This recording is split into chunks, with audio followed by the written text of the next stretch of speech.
రాజకీయాల్లో పెను భూకంపం. తృణమూల్ కాంగ్రెస్ అధినేత్రి మమతా బెనర్జీ సుదీర్ఘ రాజకీయ ప్రస్థానంలో ఎన్నడూ చూడని విధంగా సొంత పార్టీలోనే అతిపెద్ద తిరుగుబాటు ఎదురైంది. నమ్మిన బంటులే తిరుగుబాటు జెండా ఎగరవేయడంతో దీదీ సామ్రాజ్యం దాదాపుగా కుప్పకూలింది. ఇకపై తృణమూల్ కాంగ్రెస్ పార్టీ మమతా బెనర్జీది కాదు, రితబ్రత బెనర్జీదే అని చెప్పాల్సి ఉంటుంది. ఇంతకీ ఏం జరుగుతోంది బెంగాల్ పాలిటిక్స్ లో?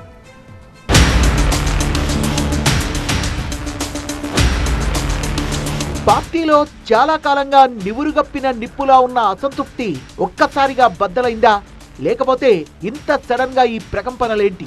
ప్రతిపక్ష నేత హోదా ఎంపిక కూడా మమత చేతుల్లోంచి చేజారడమేంటి? అసలు పార్టీ ఉనికే ప్రశ్నార్థకం కావడమేంటి? IIHM స్టూడెంట్స్ ప్రపంచం మొత్తం ఉద్యోగాలు చేస్తూ లక్షల్లో జీతాలు సంపాదిస్తున్నారు. ఇప్పుడే చేరండి international institute of hotel management. అందులోనూ పార్టీ నుంచి సస్పెండ్ అయిన సీనియర్ నేత రితబ్రత బెనర్జీ ఈ తిరుగుబాటుకు వ్యూహకర్తగా మారడం, అతని మాటను 60 మంది ఎమ్మెల్యేలు వినడం, వాళ్ళంతా దీదీకే షాక్ ఇవ్వడం చూస్తుంటే ఇది నిన్న మొన్న రేగిన అసంతృప్తి కాదనిపిస్తోంది. బెంగాల్ పొలిటికల్ సర్కిల్లో వినిపిస్తున్న టాక్ ఏంటంటే దీదీ, అభిషేక్ బెనర్జీల ఒంటెత్తు పోకడలకు స్వస్తి పలకడమే లక్ష్యంగా రితబ్రత బెనర్జీ నాయకత్వంలో ఏకంగా 60 మంది టీఎంసీ ఎమ్మెల్యేలు ఏకతాటిపైకొచ్చారని చెప్పుకుంటున్నారు. అసలు దీదీపై సొంత పార్టీలోనే ఎంత ఆగ్రహం, అసంతృప్తి ఉందో మంగళవారం నాటి ఘటనే చెప్పింది. పోరాటమో మరణమో తేల్చుకుంటామంటూ మమతా బెనర్జీ కోల్కతాలో భారీ ధర్నాకు దిగారు. అసెంబ్లీ ఎన్నికల్లో ఓటమి తర్వాత తొలిసారి రోడ్లపైకొచ్చారు. పార్టీ ఎంపీలు అభిషేక్ బెనర్జీ, కళ్యాణ్ బెనర్జీపై దాడులకు నిరసనగా ఈ ధర్నా చేపట్టారు.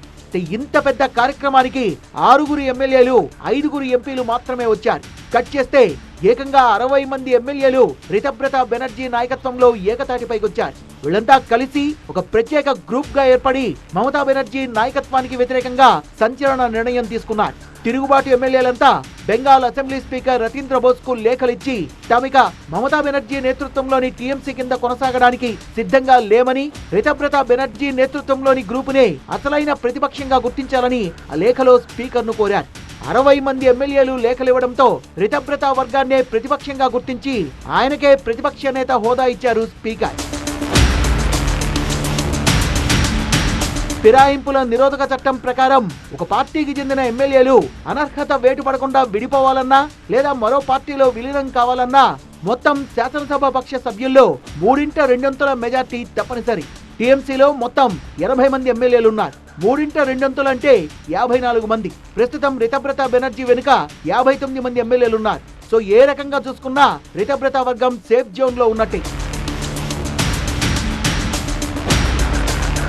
ఇందులో మరో కొసమెరుపు ఉంది. తిరుగుబాటు చేసిన ఎమ్మెల్యేలంతా తామిప్పటికీ మమతా బెనర్జీనే తమ పార్టీ చైర్పర్సన్ గా గౌరవిస్తామని చెప్తున్నారు. అభిషేక్ బెనర్జీ పోకడలు నచ్చకే ఈ నిర్ణయం తీసుకున్నామని చెప్తున్నారు. ఏదేమైనా స్పీకర్ తీసుకున్న ఈ నిర్ణయంతో టీఎంసీపై మమతా బెనర్జీ పట్టు కోల్పోయినట్టే లెక్క. అధికారము లేదు, ప్రతిపక్ష హోదా కూడా దీదీ చేతిలో లేదు. జాతీయ స్థాయిలో చక్రం తిప్పాలని చూస్తున్న మమతా బెనర్జీ రాజకీయ ప్రతిష్టకు నిజంగా ఇది కోలుకోలేని దెబ్బే.